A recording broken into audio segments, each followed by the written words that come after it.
بسم اللہ الرحمن الرحیم۔ خلاصہ خطبہ جمعہ سیدنا امیر المومنین حضرت مرزا مسرور احمد خلیفۃ المسیح الخامس ایدہ اللہ تعالی بنصر العزیز فرمودہ 3 مارچ 2023 بمطابق 3 امان 1402 ہجری شمسی بمقام مسجد مبارک اسلام آباد ٹل فورٹ سرے UK۔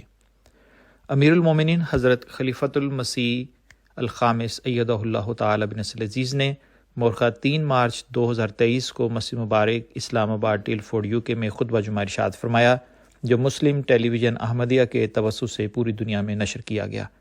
جمعے کی اذان دینے کی سعادت مکرم دانیال تصور صاحب فارغ التحصیل جامعہ احمدیہ UK کے حصے میں آئی۔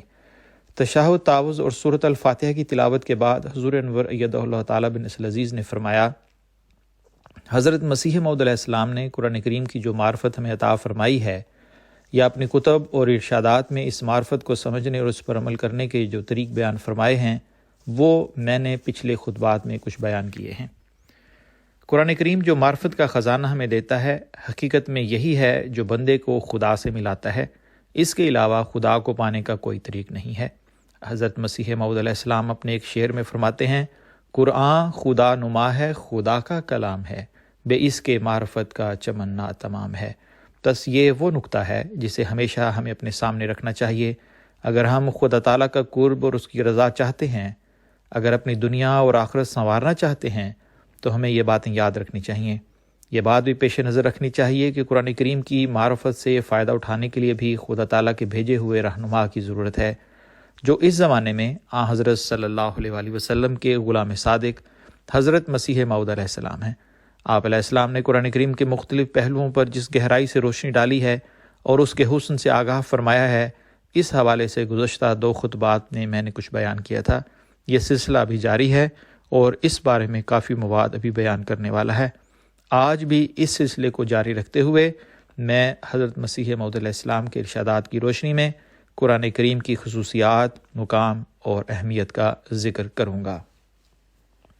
اس بات کی وضاحت میں کہ قرآن خدا کا کلام ہے، لالا بھیم سین کے نام ایک خط میں آپ علیہ السلام فرماتے ہیں کہ ابھی تھوڑے دن کی بات ہے کہ لیکھ رام نامی ایک برہمن جو آریہ تھا، قادیان میں میرے پاس آیا اور کہا کہ وید خدا کا کلام ہے۔ آپ علیہ السلام فرماتے ہیں کہ میں قرآن کریم کو خدا کا کلام جانتا ہوں، کیونکہ نہ اس میں شرک کی تعلیم ہے اور نہ کوئی اور ناپاک تعلیم ہے۔ اس کی پیروی سے زندہ خدا کا چہرہ نظر آ جاتا ہے اور معجزات ظاہر ہوتے ہیں۔ قرآن کریم نے خدا کا چہرہ دکھانے میں کس طرح اپنا کردار ادا کیا، اس بات کو صحابہ کی زندگیوں میں دیکھا جا سکتا ہے۔ صحابہ کی زندگیوں میں قرآنی تعلیم کا اثر بیان کرتے ہوئے حضرت مسیح موعود علیہ السلام فرماتے ہیں کہ حضرت صلی اللہ علیہ وسلم کا زمانہ جو صدر اسلام کا وقت تھا، اس زمانے پر ایک وسیع نظر ڈال کر ثابت ہوتا ہے کہ حضرت صلی اللہ علیہ وسلم کی تعلیم نے کیوں کر ایمان لانے والوں کو مذکورہ بالا ادنا درجے سے اعلیٰ درجے تک پہنچا دیا۔ قرآن کریم کی پیروی سے انسان خدا تعالیٰ کی صفات کا مظہر ہو جاتا ہے۔ اس حوالے سے آپ علیہ السلام فرماتے ہیں، جو شخص قرآن شریف کا پیرو ہو کر محبت اور صدق کو انتہا تک پہنچا دیتا ہے، وہ ذلی طور پر خدا کی صفات کا مظہر ہو جاتا ہے۔ یہ سب نتیجہ اس زبردست طاقت اور خاصیت کا ہوتا ہے جو خدا کے کلام قرآن شریف میں ہم مطالعہ کرتے ہیں۔ فرمایا، میں نے قرآن کریم میں ایک زبردست طاقت پائی ہے۔ میں نے حضرت صلی اللہ علیہ وسلم کی پیروی میں ایک عجیب خاصیت دیکھی ہے، اور وہ یہ کہ سچا پیرو اس کا مقامات ولایت تک پہنچ جاتا ہے۔ قرآن کریم کی خوبیاں بیان کرتے ہوئے آپ علیہ السلام فرماتے ہیں، قرآن کریم کی 4 اعجازی خوبیاں ہیں۔ پہلی خوبی قرآن کریم کی فصاحت و بلاغت ہے، جو انسانی فصاحت و بلاغت سے بالکل ممتاز ہے۔ دوسری موزانہ خوبی یہ ہے کہ جس قدر اس نے قصے بیان کیے ہیں، در حقیقت وہ پیش گوئیاں ہیں۔ تیسری موزانہ خوبی یہ ہے کہ قرآن کریم کی تعلیم انسانی فطرت کو اس کے کمال تک پہنچانے کے لیے پورا سامان اپنے اندر رکھتی ہے۔ چوتھی بڑی اعجازی خوبی یہ ہے کہ وہ کامل پیروی کرنے والے کو خدا تعالیٰ کے ایسا نزدیک کر دیتا ہے کہ وہ مکالمہ الہیہ کا شرف پا لیتا ہے اور کھلے نشان اس سے ظاہر ہوتے ہیں۔ فرمایا، قرآن کریم ایک ایسی کتاب ہے جس کی پیروی کے نتیجے میں دعائیں قبول ہوتی ہیں۔ قرآن کریم کی معجزانہ تاثیرات سے ایک یہ بھی کہ اس کی کامل پیروی کرنے والے درجہ قبولیت کا پاتے ہیں، اور ان کی دعائیں قبول ہو کر خدا تعالیٰ اپنے کلام لذیذ اور پرروب کے ذریعے سے ان کو اطلاع بھی دیتا ہے اور خاص طور پر دشمنوں کے مقابلے میں ان کی مدد بھی کرتا ہے۔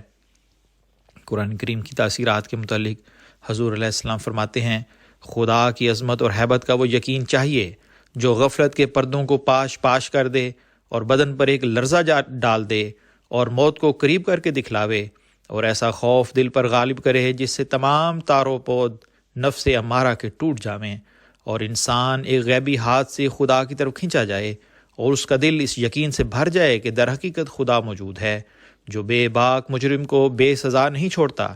میں ہر ایک پر یہ بات ظاہر کرتا ہوں کہ وہ کتاب جو ان ضرورتوں کو پورا کرتی ہے قرآن مجید ہے۔ قرآن کی پیروی کرنے والے انسان کو خدا خود دکھا دیتا ہے اور عالم ملکوت کا اس کو سیر کراتا ہے، اور اپنے انل موجود ہونے کی آواز سے آپ اپنی ہستی کی اس کو خبر دیتا ہے۔ اس بات کو بیان کرتے ہوئے کہ قرآن کریم شرک سے نجات کا ذریعہ ہے، آپ علیہ السلام فرماتے ہیں، جو کچھ قرآن کریم نے توحید کا تخم بلاد عرب، فارس، مصر، شام، ہند، چین، افغانستان، کشمیر وغیرہ کے بلاد میں بو دیا ہے اور اکثر برات سے شرک اور مخلوق پرستی کا تخم جڑ سے اکھاڑ دیا ہے، یہ ایک ایسی کارروائی ہے جس کی نظیر کسی زمانے میں نہیں پائی جاتی۔ قرآن کریم کی تعلیم اعلیٰ درجے کی تعلیم ہے۔ اس حوالے سے آپ علیہ السلام فرماتے ہیں، وہ کتاب جو انتہائی درجے کی ضلالت کے وقت میں نازل ہوئی اس کے لیے اعلیٰ تعلیم کی ضرورت تھی۔ وہ کتاب جو ان لوگوں کی اصلاح کے لیے آئی جن کے دلوں میں عقائد فاسدہ راسخ ہو چکے تھے اور اعمال قبیحہ ایک عادت کے حکم میں ہو گئے تھے۔ قرآن کریم کے عالمگیر کتاب ہونے کے بارے میں آپ علیہ السلام نے فرمایا کہ جب انسان نے دنیا کی آبادی میں ترقی کی اور ملاقات کے لیے راہ کھل گئی اور ایک ملک کے لوگوں کو دوسرے ملک کے لوگوں کے ساتھ ملاقات کے سامان میسر آ گئے اور اس بات کا علم ہو گیا کہ فلاں فلاں حصہ زمین پر نوع انسان رہتے ہیں، اور خدا تعالیٰ کا ارادہ ہوا کہ ان کو دوبارہ ایک قوم کی طرح بنا دیا جائے اور بعد تفرقہ کے ان کو جمع کیا جاوے، تب خدا نے تمام لوگوں کے لیے ایک کتاب بھیجی۔ حضرت مسیح موعود علیہ السلام نے قرآن کریم کی علل اربع بیان فرمائی ہیں۔ یہ کون سی علل ہیں؟